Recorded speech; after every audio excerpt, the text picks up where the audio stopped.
What's up, fellas? Welcome to the garage. So we are finally there, almost. We are actually very close to painting this thing. As you can see here, I've taken my time and wet sanded the whole thing. I have just some minor details to fix that I've come across while sanding. And yeah, a long story short, what I did is I just made these bigger panels nice and smooth. As you can see, I was sanding them all until I've kind of got to the base paint here. So I knew that the layer of the body filler here is pretty thin, which is perfect. The whole car was in pretty decent condition as far as these panels here, if you call them that, the fenders and everything. Also, the roof is pretty nice. It had a couple of dents, but nothing major. I just made this nice and flat. See, this was a custom fit sunroof which I made a couple of years ago actually. So I made this a bit smoother. Here the roof is very nice, so not much work here. And this panel here I'm most excited about. I was actually worried that I would have to fix it some more, you know, like bashing it and everything, you know, like doing the body work. I did actually expect that some of the high spots, you know, from the metal would show up, but actually they didn't. So I'm very pleased with the result here. This line here is really nice as it seems right now. So yeah, that is a great success, and I'm very happy that I don't have to do the body work again. The imperfections beneath here were of course caused by me welding this part here somewhere, and yeah, the whole thing warped a little. But yeah, again, I'm very pleased with the result we got here. But anyways, as I said, all these panels are in very nice condition, so I'm not worried about these.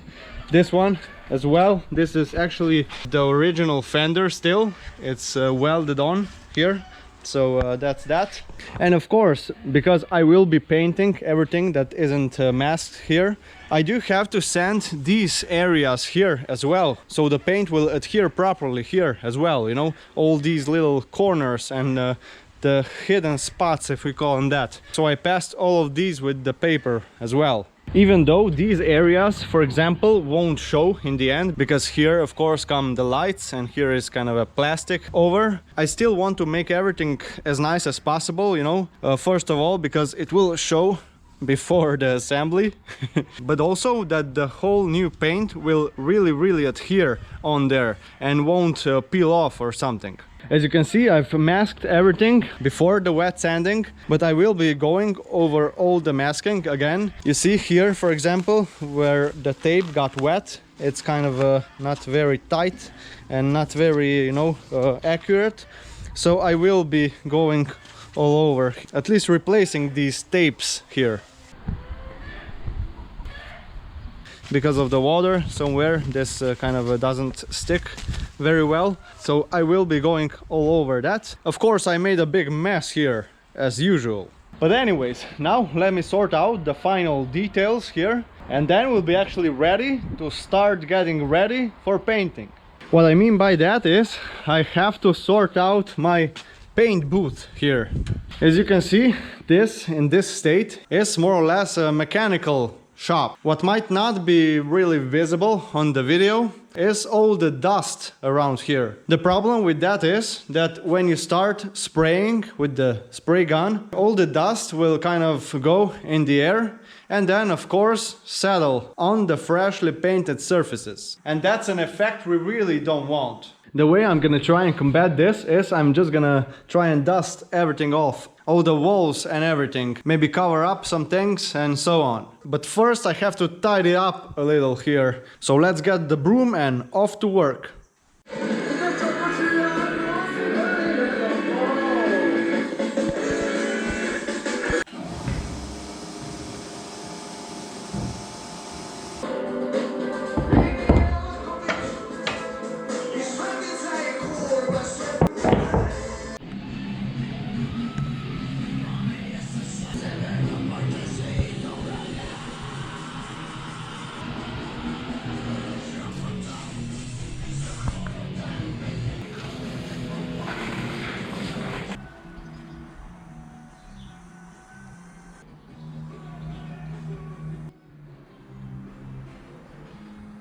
Alright guys, so a little fast forward here. As you see, I've mopped the floor. I've taken much of the things, all dusty things, out for now, and I've also covered up these machines that I couldn't easily take out, as you can see with this covers here, just to keep all the dust in its place there. What I'm planning to do before painting is also wetting the floor with a mop again to prevent any possible dust from lifting up when I'll be painting the underneath there. On the car, pretty obvious, I have covered everything once more with the fresh tape and everything, so it's nice and tight around the edges. And also I've covered all the stuff I don't want painted red. Now what's left about the prep work is this anti-silicone thing. You use this stuff to wipe all the possible silicones that might interfere with the paint from all the surfaces, and then we'll finally start spraying this thing. Another trick I learned from an old school bodywork master is that you use some anti-bug spray before painting. That is about, let's say, half an hour. Spray all this stuff here in the air just to get rid of all the insects that might, you know, try and land on our panels there. Okay, so let's put the car a bit down and wipe the whole thing.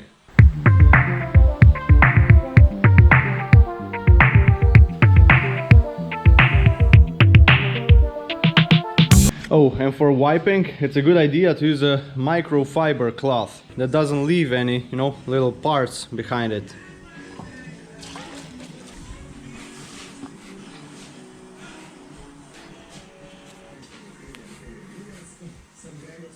Alright, so the car is pretty much all wiped. Now I'm going to do a little extermination here. I will spray this thing all around, and then I'm going to retreat for, let's say, 20 minutes and then come back with the paint.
You guys, so we finally did it.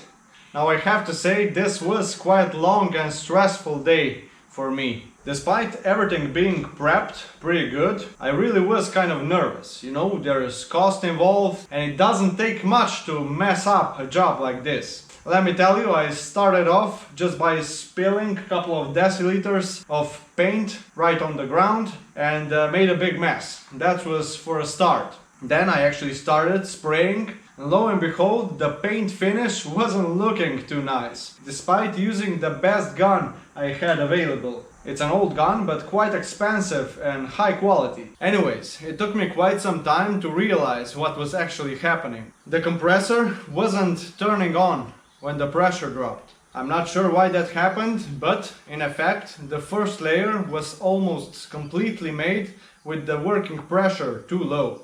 But luckily, once I figured it out and also tried some different adjustments on the gun, it actually started painting really great. So I was actually able to give a couple of layers more. I think I've done 3 layers or even maybe 4 layers on some spots. So it did quite a good job of covering the initial mess. So all in all, I'm pretty happy with the result we got here. And I'm not talking about me painting myself. The finish of the color all over the car is pretty much as it should be. That means nice and shiny. As you can see, I'm actually able to see my reflection in it. So that's what we were after. And I was very disappointed when the spray gun wasn't working properly. But here we are. Check this out. It's pretty nice. I'm not sure it'll show on the camera. We do have a couple of tiny spots, like here. The paint ran a little. That's from the first layer. And we do have a couple of like little dots here. But I'm sure we won't have any problems polishing out these tiny errors. Also, the insect spray seemed to work, as I didn't catch any insect on the paint here. That was a first. Because pretty much always before, when I painted something, I got at least a couple of flies flying in there. Also, the covering of the machines here and the water spraying the surfaces here seemed to work because we don't have any major dust in the paint. Of course, you've seen me, I've also ran my paint through a filter before putting it in the gun, and I'm sure that also plays a major factor there. But anyways, that's gonna be it for this time. Now we are really nearing the assembly of the Sierra, which I'm very excited for. How about you? If you like this kind of content, make sure to like and subscribe for more, and I'll see you in the next one. Be good!